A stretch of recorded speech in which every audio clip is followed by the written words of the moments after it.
So most of us know about the Epstein Island. Well, apparently he's got a huge ranch that's out there in the middle of nowhere. It's a really creepy looking place. There's symbols everywhere. We're going to watch a couple videos on it. But before we start this episode, I got this in the post yesterday. My wife got it for me. Look at that. A 50,000 subscriber plaque. And I just want to say thank you. And we just hit 52,000, literally 2,000 subs in 2 days. I just got this plaque and we're already at 52,000. Just honestly, I'm so blown away by it. We are flying quicker than aliens in them UFOs to 100,000 subscribers. But thank you all for the love and support. And if you enjoy this episode, consider subscribing. Thank you all so much. And I really hope you enjoy it.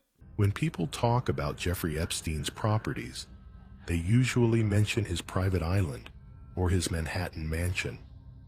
But far from the ocean, hidden in the high desert of New Mexico, sat another estate, one that received far less attention, yet may be just as mysterious. It was called Zoro Ranch.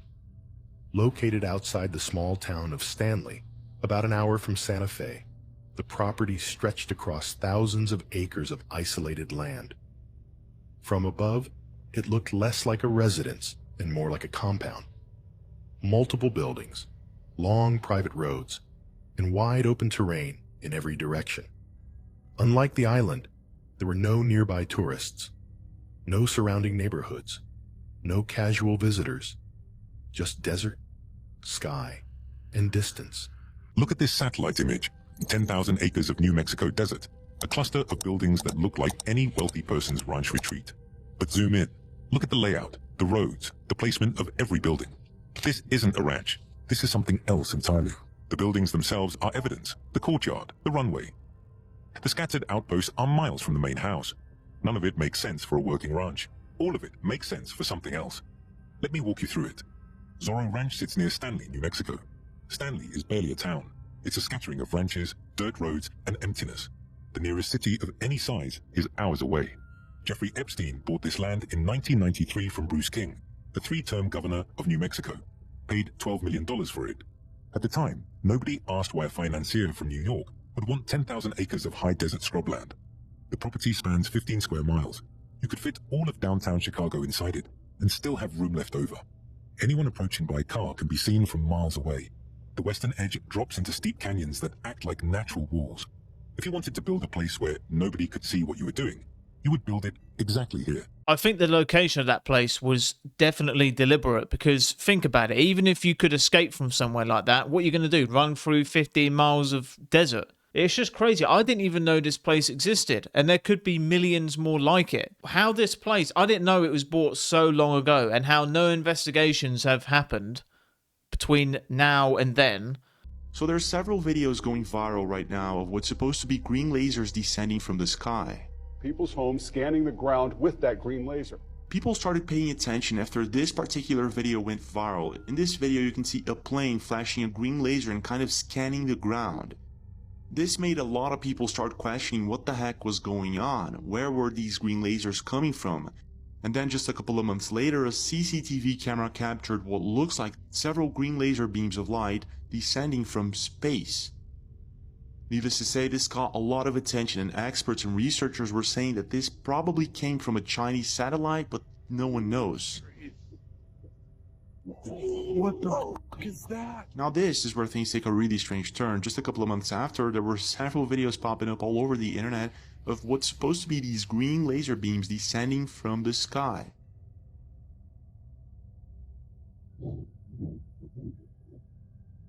What ever moving fuck is that? This caught so much attention that it ended up on the news, and they actually found out that some of the planes scanning the ground with these green lasers were owned by a company named Randigo, but still, no one knew why they were doing this. I was just getting home and I saw it going back and forth with a laser beam, and it scanned over me multiple times. I've never had flight radar until this happened, because I'm like, what the heck is going on? But it shows that what kind of plane it was and what type of plane. I don't know who owns it, it just says private owner. When you put the information Casey provided into the FAA website, it comes back with this information saying it's registered to Randigo. Little by little, people started researching about Randigo and they found out several patterns. In one of them, you can see several pictures coming from flight radar of the plane's paths. Whatever they're doing, it's as if they're scanning something, maybe weather patterns, maybe something else. In another Reddit post, someone found out that the company owns 33 planes and 33 employees, and I don't know why, but this raised a lot of red flags. This dude was gonna crash into the house. Wait till you see the lead. Check.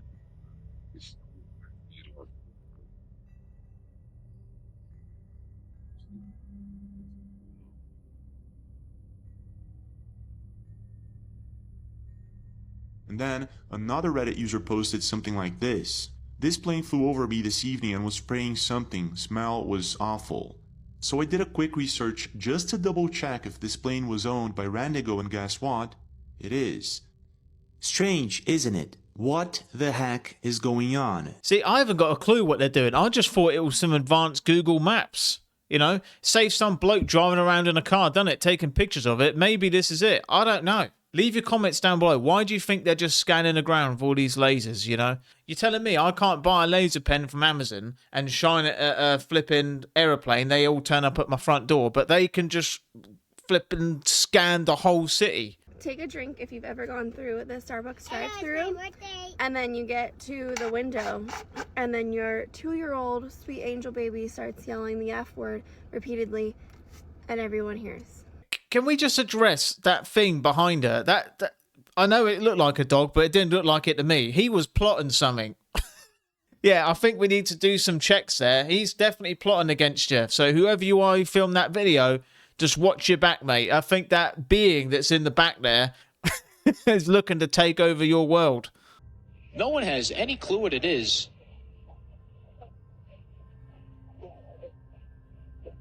I'm trying to make sense of it myself.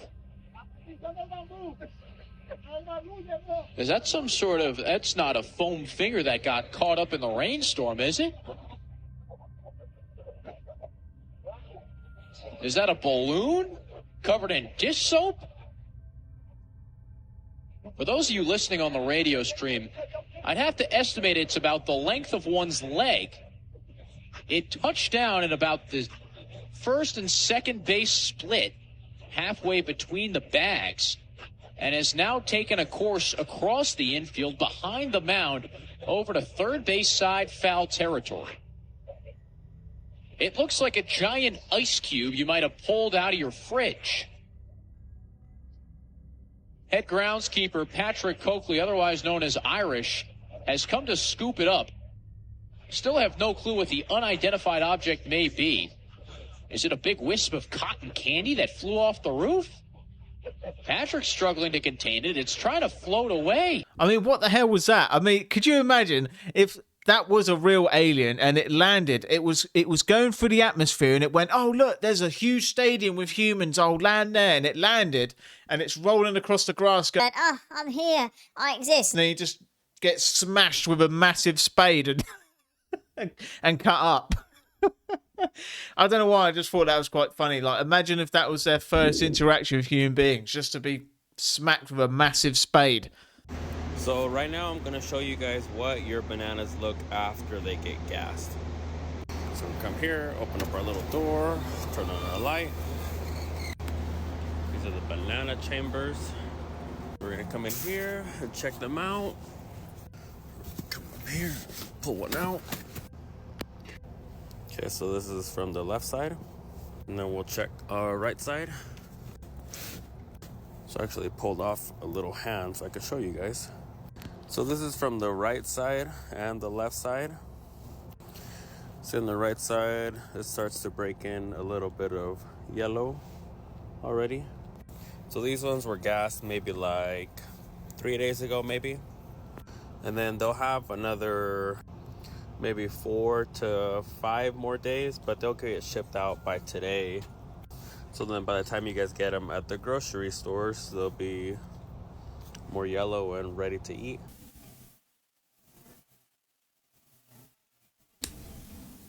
Can you guys hear that noise?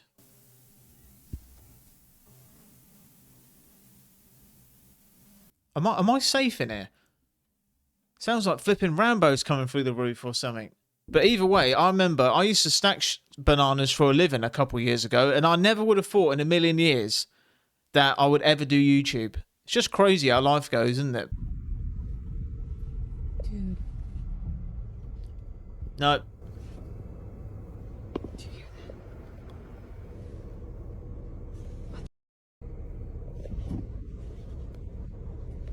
I don't hear nothing. Oh, I can hear it.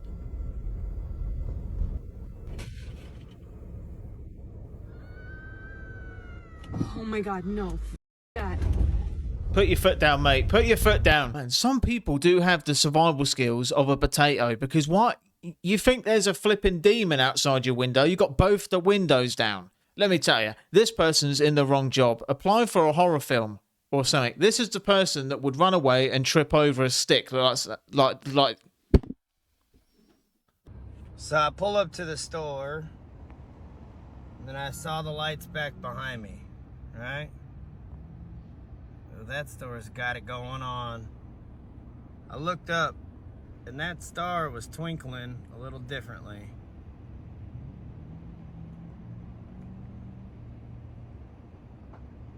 What is going on up there?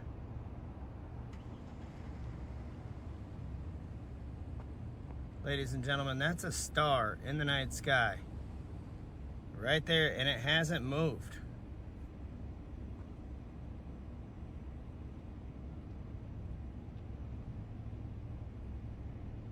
Stars aren't supposed to do that. Stars are not supposed to look like that store's front lights. Everyone's commenting saying it's some sort of star. To me, I thought it was one of those things in Mario Kart. You remember when you're driving along the road in Mario Kart and you get those little power-ups? That's what it looked like. And if Mario's up in the sky driving around, we got a real problem, mate. But leave your comments down below what you think that is. And that is strange. I've never seen something like that before. And I saw shapes inside the star. Let me know if you saw that as well. Whatever, if there's an alien up there chilling, maybe he's trying to tell us that he wants to go into that shop to get like a bag of crisps or something. Right, this is the thing that's doing it. If I get it here, just hold it here. Right there. What the heck is going on? That's crazy.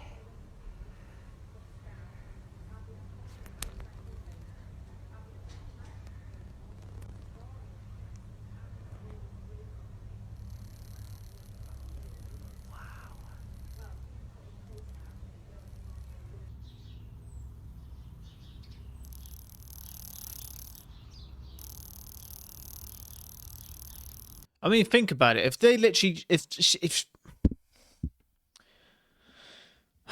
yeah, one video, can't get through it, you know, getting better over time. What was I saying? I'm not going to cut this out.